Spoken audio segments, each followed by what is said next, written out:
Подготвени измени во законите за да се спречат вакви административни блокади во испораката на потребните терапии за пациентите. Законот е скоро подготвен, кој што треба после да се испрати во парламент, да се изгласа нормално. Јас утрово ме брифира дека се при крај, меѓутоа јас се надевам дека веќе се затвара и завршува тендерот, така да нема да има прекин во терапија на пациентите со хемофилија. Од пациентските здруженија на лица со хемофилија вчера алармираа за проблемите со кои се соочуваат и побара од здравствените власти да нема застој во примањето на терапија, посебно кај пациентите кај кои таа е од животно значење.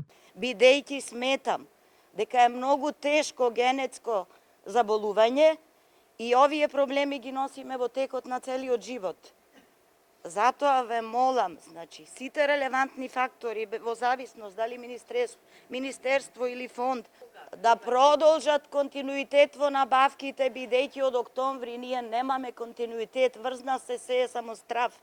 Немојте, не трошете, бидете мирни, не правете вака, нарушен ни е квалитетот на живот. Пред само неколку недели дел од онколошките пациенти останаа без терапии заради долгите административни постапки за набавки.